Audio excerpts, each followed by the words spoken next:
OpenAI is at with giving us these little tidbits and morsels that we can take in. Oh, we're going to be more comfortable with this now, right? Not to get too political in it, but it's really cool to see how, as a society, we are shifting into this new technological age, right? What's up? What's up? What's up, y'all? We're back again for another episode of Autonomous Income. Talk about a few things here and there. But I'm your co-host, Deuce Noble. And I'm your co-host DJ. How's it going today, Deuce? Hey man, it's been a week actually, but you know what? We got some cool things we want to talk about. And you know what? I think we got to kind of recap that Super Bowl. Super Bowl, what was it, 59? Yeah, something like that. Listen, man, look, it's one of them numbers, Yeah, XILV, LIX, whatever.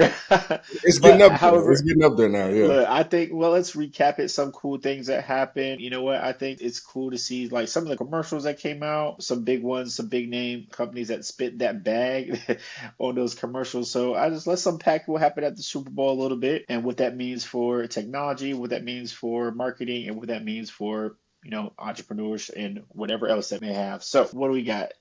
AI now, it's mainstream, okay? uh, AI is definitely mainstream. We have Super Bowl commercials about like software product, like around AI products that are out there in the market, which is, we're here. And I can't remember if they had any, like if OpenAI or anybody had any commercials last year about AI. They might have. I mean, it might have kind of started last year, but I think it was just like more prowess on it this year, like more Even focus. even even if they did, this year it was one of the ones that it's more stands out, right? Yeah. Because of how the market is right now. Yep. And of course, as always, every year they say, oh, this is the most watched Super Bowl. Of course, again, this was the most watched Super Bowl. So if you can imagine, if someone has been sleeping under a rock, they now know it is here and here Yeah. to stay. Not just coming, they are here. So that I was mean, definitely interesting. people know about, just like I think they still think about it as a chatbot interface, but not like AI agents or like, just like some of Right, the right. new how agentic workflows and like how that's going into corporate and there's just a lot of restructuring, potentially that's coming down the pike and enhancement, right? Just it's not all scary, but some of it is just like, enhancing the ability of what people can accomplish. But yeah, all of that. I was pretty excited to see that. I was just like, man, and apparently OpenAI, if we're talking about theirs, they pay like 14 mil for that 60-second spot or something like that. 14 milli. You know what? That's nothing but a drop in the bucket for them, especially if you have their Pro and Plus plans, because that $200 a month for that Pro plan, that's nothing. That paid for the commercial itself. Yeah, 14 milli for a commercial primetime spot in the Super Bowl. Insane. But like I said, it's really cool to see. Like I said, this is mainstream now. People are getting to see a little bit more about what this is about, right? Instead of it's like before, if you can remember back in the day, but you can remember years ago when like Facebook was, really, really ramping up in all Yeah. these social medias and really putting commercials out there. That's when you knew they had, a spot and they're here to stay, right? Now OpenAI has commercials during the Super Bowl. This is big news. They're really showing like their power in this space. But also, I mean, it's like it was pretty cool just showing over time the evolution of humanity and Yeah. seeing what it looks like from, now and where we're at as a society using technology to solve our simplest problems and even our toughest ones, right? Yeah. So I think that's really where OpenAI is at with giving us these little tidbits and morsels that we can take in. Oh, we're going to be more comfortable with this now, right? Not to get too political in it, but it's really cool to see how, as a society, we are shifting into this new technological age, right? Yeah, I think I get what they were trying to go with just like saying like, all the shifts, that have happened. And I think we're in a major shift right now. I mean, so as they talked about from the start, like landing on the moon, and then they're getting semiconductors, and those type of technologies to, all the way up to AGI, right? Like it's kind of just crazy to think of. But and it wasn't like the coolest commercial. There was funny ones. There was one you mentioned about like the Mike Tyson one that was hilarious, So there was Man, a lot of good commercials this year. But I mean, for it to be mainstream, for them to kind of invest in the marketing, to kind of put themselves out there, like most companies do it. I mean, it is totally normal. I think years ago, it would have been not as well placed as it is now. I think, OpenAI is definitely absolutely. a household name now to where they can use that landscape. Verge article that we're kind of looking over now, and I was reading through it. It's like if they bring up a good point is the fact that there is a lot of competition that's out there. So now it is the time to kind of market because we know the whole DeepSeek situation that happened recently, and like just how that impacted the markets and all of those things. So yeah, I mean it's time to. It's really competition is really ramping up. No, absolutely. I think the timing, the placement is kind of, perfect, right? Really spot on just because of where we are, Mm-hmm. and this is the time to kind of market it. I don't think, like you said, it would have been well received maybe even last year or, 2, 3 years ago. But right now, prime time spot for primetime company, Yeah. even with everything going on, just whether, from a federal standpoint, a societal standpoint, but also just technology and business and everything. There's a lot of shift happening in the world, and it was really cool to see like some of that stuff take place. And on top of that, not only did OpenAI kind of not necessarily shock the world, but I was actually surprised to see one of the commercials from T-Mobile. T-Mobile talk about their Starlink technology that's going live. So I don't know Yeah. if you want to kind of unpack that a little bit too, but that was actually pretty interesting to see. I'm curious to see how that unfolds for T-Mobile. But yeah, tell us a little bit about Starlink, DJ, because I know you got the deets on it. Yeah, I mean, like, so, I mean, I have as much deets as everybody else has, but Starlink, that was a surprise to me. So this one was definitely a surprise because of the fact that, I know Starlink as an independent source and like what they're trying to do, like having you connect. And like, I was thinking like, it'd be the new internet provider for you. So that way you can get coverage everywhere. They have like smaller devices and they connect and everything like that. They have these arrays in the sky. And like, long story short is like, you'll have connectivity in more places. So if you're out rural country somewhere, like you'll still have connection and just like an enhancement of some of the satellite services that people had before, but now with like super high bandwidth. With T-Mobile, I just didn't see the partnership coming, but it makes sense. And like, I really love the fact that they're saying like, it sounds like any network can kind of test out whatever they have going on, but they're Right. trying to eliminate dead zones, pretty much anywhere that you're at. So a lot of the imagery that they were using was somebody just like, wait, probably we're out where they shouldn't be anyway. Like, wait, what you doing out there where nobody else can, but Right. Why are people you like out to there? some people like to explore like that. Maybe not me as much, but they're just out there remote. But it's cool that now we'll have it to where communication like anywhere, literally anywhere, is capable. Essentially, Like I I said, mean, if you can see the sky, the flip side to that is if you really want to get off the grid, they're making it even harder to get off the that's grid true. That is true. Now, because, like you said, yeah, their slogan is if you can see the sky, you're connected, right? So, I yeah, mean, yeah. unless you completely unplug and, get You're rid of gonna have things, people on the but ground now, Deuce. They're gonna be they're gonna be on the ground now, man. Literally, yeah. They're gonna be, But which is that's what I'm saying. It's like, because there's dead spots everywhere. You could create dead spots. But for example, for me, being on the East Coast and driving sometimes in some of those states going up, up and down 95, you hit a lot of dead zones just because of just how spotty it is where you're at. But this is probably something that, could solve a lot of those things. I may be on a call or, taking a call in the car or just in general, right? You hit yeah. dead zones. So this is actually kind of pretty interesting, I think. I'm interested, like I said, to see. I'm very surprised about the T-Mobile partnership with Starlink. Wasn't there a partnership or a merger supposed to be between T-Mobile and Sprint? Did that ever really take place? I believe so. I believe Man, so. But look, we'd have to look, we fact check that. We can check that out and then drop a link to like an article or something like that. But I believe they did have a merger because I don't really see too much Sprint promotion man, that's anymore. look, And, they try to keep that under wraps, bro. I remember uh, that we finally got approved, but when is it taking place? yeah, I mean, it may have already happened. I wonder because like I haven't seen Sprint in a while, so maybe it's Honestly, something that's happened a while. Usually you hear about your Verizon's and your AT&Ts; those are the big ones. And now like T-Mobile seems like there's a big three. Like between those three, and with a move like this, like it positions them pretty well. But essentially, like the marketing says, if your cell signal from one of the cell towers, if that drops out, then this would pick up. Depending on the situation. So it'll be interesting once people test it out. I have family that work with Starlink. They love the technology. They were early part of like the users that would actually test things out, and they've said nothing but good things about it. And if you think like in the Pacific Ocean, right in the middle of the ocean, imagine you're just on your cell phone. Before you have to, you'd have you no know, types of that's a coverage or good anything point. that's out. Like if you're out there now, people in whatever situations they had them out there in the first place. I think that that's cool. No, that's a good point because, my family, they love going on cruises. And, Yep. obviously on a cruise, you're nowhere near a cell tower, but Hmm. obviously there's plenty of open sky, Yeah. right? So if you can imagine, being out in the middle of the ocean, like you said, Atlantic or just Pacific, any body of water on a cruise for that point, you might have a signal with Starlink and T-Mobile. So I think that's actually pretty interesting the way you put it, because those wireless or Wi-Fi packages on the cruise ships are not cheap. Yeah. No, they're Sometimes you not. gotta, And sometimes you actually, gotta, they're not. The last time I went on a cruise, I think it was Starlink that was the one that they offered. You know, when you have to pay for that additional hey man, connectivity service. Yeah, I think it was Starlink that they were using at that time.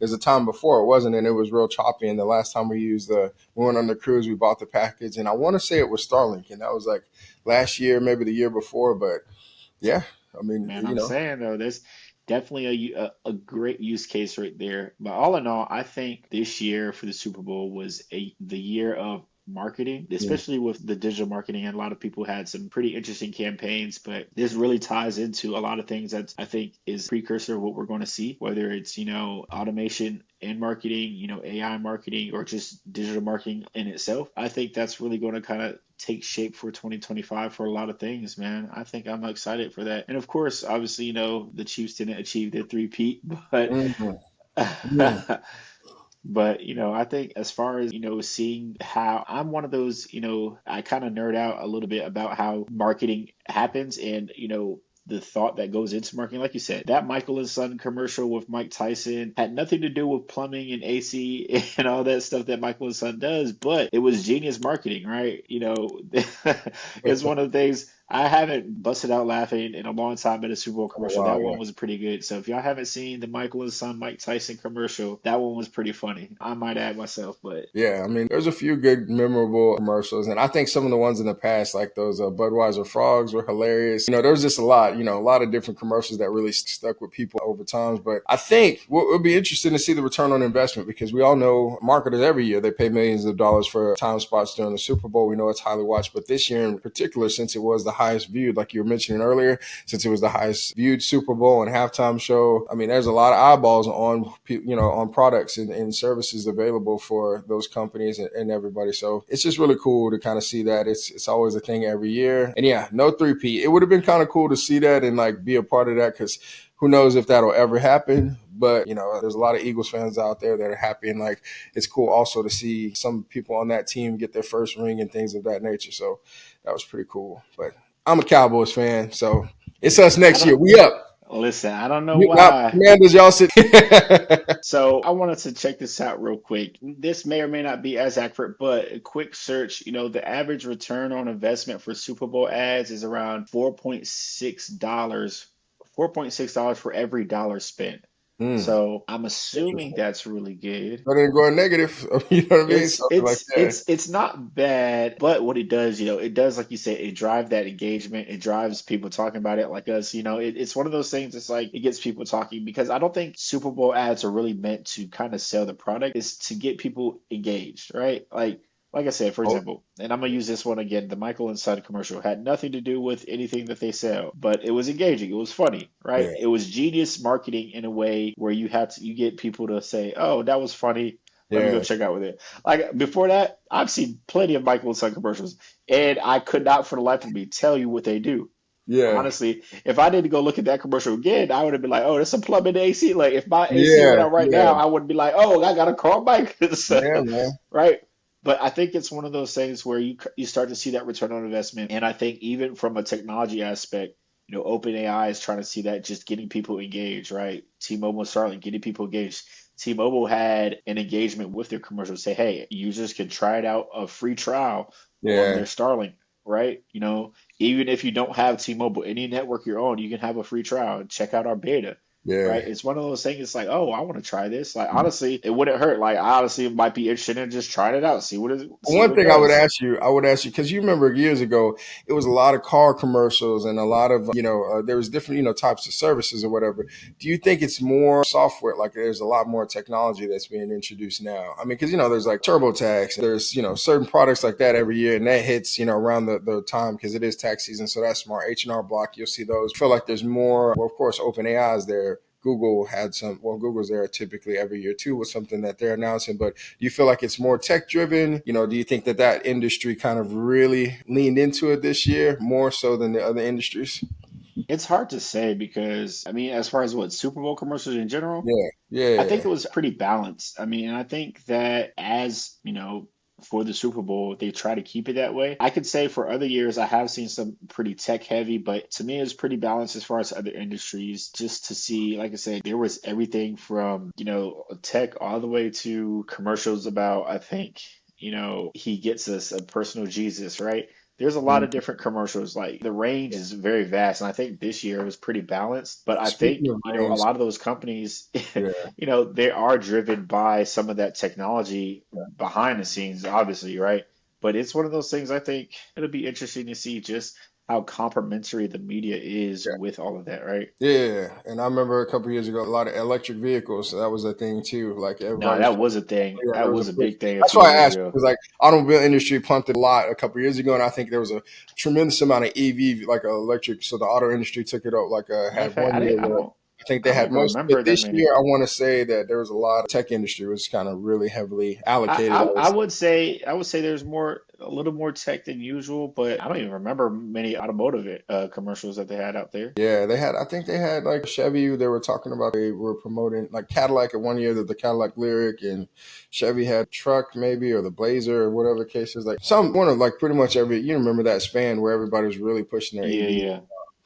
Well, But what I will say is who's been pushing a lot lately. GoDaddy. You remember GoDaddy used to always have those, those yeah, commercials, right? They used to kind of be the king of that space, but Squarespace has been getting into that market a little bit more, which has been really, really cool to see because Squarespace actually has entered into that agentic era as well with yeah, some of their AI website building tools. Really, really interesting. So I think it's really, really cool to see kind of how the technology is driving some of these companies and they're adapting to the way the enterprise is molding, yeah. right? So I think it's really, really interesting to see all of that. What you got Yeah. here for us? Yeah, and then also speaking on that, so there's been a lot of Deuce and I've spoke before about like just a lot of advancements in AI, and there's a lot of AI agents talk that's going on, and agentic workflows and all those things. A lot of people setting up not only just traditional automation, but automation that's orchestrated with AI agents. I've been building a lot of those, both using N8N. I really think it's a good platform, so I wanted to kind of highlight this platform because, and I'll share some other additional videos of just walking through setting up some automations. But you can really get productive. I mean, and it's multimodal, meaning that you can have a Slack channel that you ask, it type into Slack like you're talking to a person, like, what's on my calendar for today, and it'll pull all that in. You can have it send out emails. You can basically have these platforms just like a virtual assistant, essentially, and have those set up and really help grow and scale your businesses. And then for entrepreneurs, like if you learn how to leverage tools like N8N and some of the other ones we'll go over, like there's Make.ai, even Zapier, like they're getting into agents as well. There's some people that are of certain opinions that, traditional or products like Zapier, they're not necessarily like built with AI in mind, so it just may not feel as native as like platforms like N8N and Relevance AI. Those are ones like, specifically built for agentic workflows, things of that nature. But we'll be diving in. I just want to kind of touch on it. But these platforms here, there's also, if you guys want to see more videos about us building out these automations, or if you need some automations for your small business, definitely let us know because, we can set these up to handle your marketing, your research, competitive research, social media content. You can automate a lot of that so you can focus on really your heavy hitters with your business and things. And it's helped me tremendously with scaling, some of the things that I've been working on, definitely with my social media content and whatnot. And like Deuce, I know you've done some automation as well. You know, Absolutely. Yeah, yeah, yeah. just different platforms. So I do want to highlight when I really do like certain products. This is one of the ones that I would definitely put a stamp on that I recommend. There's a ton of videos out there on different YouTube channels that you can kind of search and look at how to build some of these flows out. But we'll also show you ones that from our perspective that work very well. So we will, we'll do what we're here for and kind of just keep you guys up to date on everything that's kind of open out there in the market. I almost said open out. Yeah, Open yeah. AI on the brain. Almost said, yeah. Well, also, in addition to that, the other one that I mentioned is there's another company, and they're a smaller company. They're more of a startup, and they're called Relevance AI. So I Relevance like AI, relevance. yeah, Relevance is super solid. They are really like built for like big agentic workflows. Like, and like you have, like you might have a reasoning agent, and that agent has sub agents, and they have this all kind of built into the platform. And then the cool thing that they do also that I really like is like every now and then they'll have an agent that already has like some kind of training and some kind of existing knowledge, and they'll publish that out for people to use it. You'll change up some of the knowledge base and some of the context that it has, of course, for your business. But this is like one that you'll see when you go on their website. It'll be like Recruit Boss, and this is your AI sales rep, and it'll talk about basically how it can handle your inbound Oh, sales, Bosch is talking outbound. to us. Yeah, yeah. So it'll have like your leads and everything like that. All of that, just help accelerate, your company, like stuff that takes a lot of time. Like this is meant to save a lot of time for you. So sending out those emails, and then also your calendar, be scheduling things. It can all be done, with agents. And then I really like about Relevance AIs.